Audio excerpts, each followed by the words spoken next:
Bienvenue, mesdames et messieurs, à suivre ces flashs d'informations de ce week-end sur la chaîne bleue de l'Est de la RDC Yobi Média officielle. Commençons directement.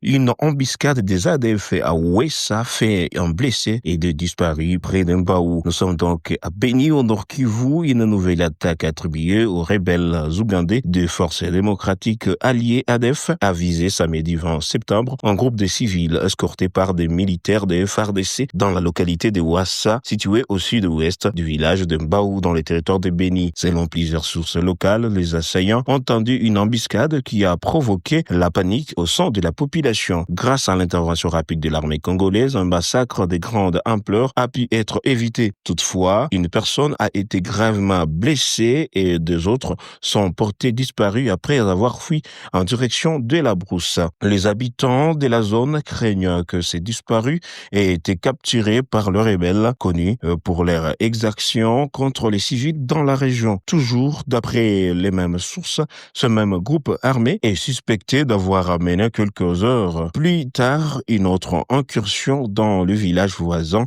de Moutoubé où des détonations ont été entendues et où plusieurs familles ont été contraintes de se déplacer. Cette nouvelle attaque rappelle la persistance de l'insécurité dans le secteur de Mbao-Kamango, théâtre récurrent des violences attribuées aux ADF malgré la présence militaire, les opérations conjointes lancées depuis plusieurs mois par les FARDC et leurs partenaires régionaux.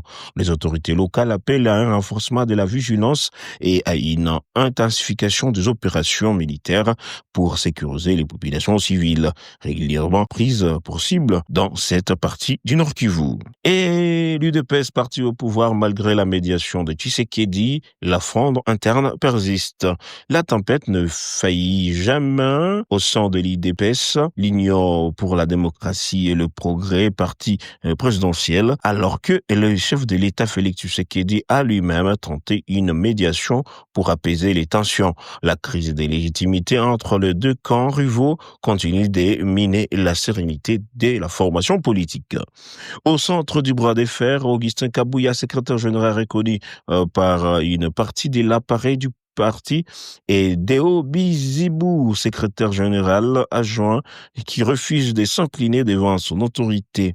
Ces derniers contestent la légitimité de Kabouya à diriger la machine du parti et réclament une procédure régulière de remise et reprise.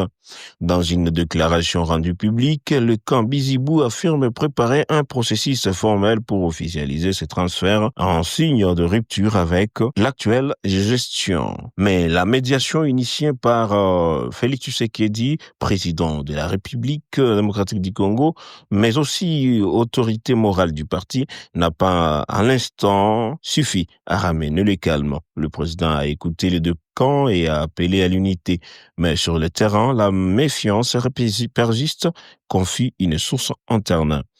Cette querelle interne risque de fragiliser davantage l'UDPS, devant déjà confronté à de multiples défis. La préparation des échéances et des électorales locales, la nécessité de consolider son image de parti et bien tant d'autres, véritable enjeu stratégique à l'approche des prochains rendez-vous politiques.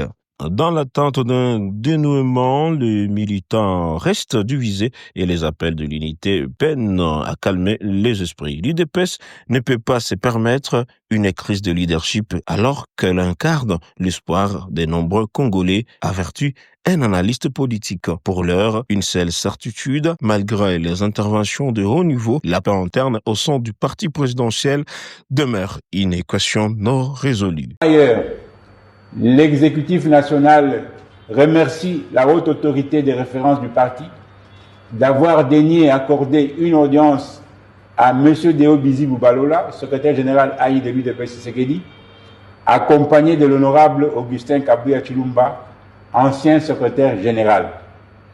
L'exécutif national du parti se réjouit de la volonté de la haute autorité de référence du parti de voir l'UDPS Tshisekedi se mettre en ordre utile en vue de tenir son congrès extraordinaire conformément à l'article 19 des statuts au mois de décembre 2025. Tout doit être mis en œuvre en vue de ce grand rendez-vous. La haute autorité de référence du parti exhorte tout le monde à privilégier l'intérêt général du parti, la bonne entente au sein du parti, la tolérance, ainsi que le respect des textes du parti, qui sont tous les valeurs par lesquelles l'UDP Tshisekedi, notre cher parti, s'est toujours distingué. Ainsi, sans l'ombre du moindre doute, l'honorable Augustin Kabuya Chilumba va revenir au bon sentiment et préparer dans la sérénité la remise et reprise afin de permettre à l'UDP Tshisekedi de continuer son chemin. Que vive la République démocratique du Congo, que vive son Excellence M. Félix-Antoine Tshisekedi Tshilombo, président de la République, chef de l'État, que vive l'UDPS Tshisekedi, le peuple d'abord. Fête à Kinshasa, le 20 septembre 2025, le porte-parole. Les membres du gouvernement a réaffirmé leur loyauté au président de la République. C'est samedi, plusieurs membres du gouvernement congolais ont apposé leur signature sur la charte de l'Union sacrée, un acte politique fort marquant leur engagement de fidélité au président de la République, Félix-Antoine Tshisekedi Tshilombo. La cérémonie organisée dans un climat de faveur politique a réuni des personnalités du gouvernement et des représentants de la majorité parlementaire. En signant ce document, les acteurs politiques présents ont officiellement réitéré leur soutien indéfectible au chef de l'État et à sa vision pour le pays. Nous lui portons dans nos cœurs, a déclaré le porte-parole du gouvernement Patrick Muyaya, soulignant l'attachement de membres de l'exécutif à l'actuel président. Dans le même esprit, le député national Willy Michiki a lancé un message sans équivoque. Pour nous, c'est Tshisekedi ou rien. Cette initiative s'inscrit dans la continuité des efforts visant à renforcer la cohésion autour du projet politique de l'Union sacrée de la nation, coalition initiée par Félix-Antoine Tshisekedi pour consolider sa majorité et assurer la stabilité des institutions. La signature de la charte intervient dans un contexte où les enjeux politiques demeurent élevés à l'approche des prochaines échéances électorales et de défis socio-économiques qui interpellent le pays.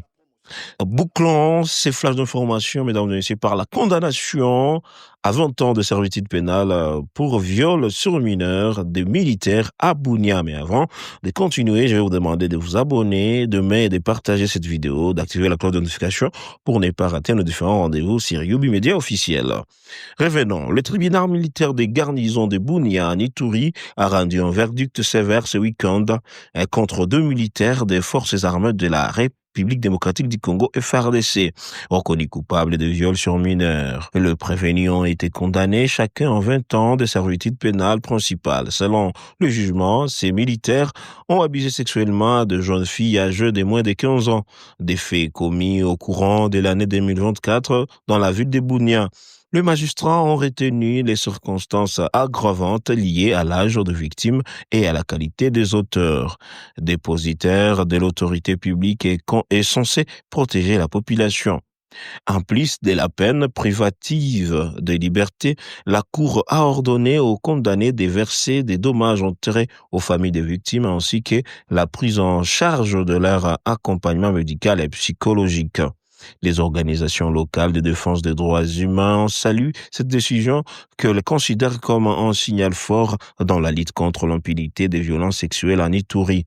Elles appellent toutefois à renforcer les mécanismes de prévention et à protéger davantage les enfants dans un contexte sécuritaire marqué par la persistance des conflits armés et de violences sexuelles. Cette condamnation intervient alors que les Nations Unies et plusieurs ONG rappellent régulièrement que l'Est de la RDC demeure l'une des régions les plus touchées au monde par les violences sexuelles liées au conflit. C'est tout pour aujourd'hui, mesdames et messieurs. Merci de nous avoir suivis des débuts jusqu'à la fin.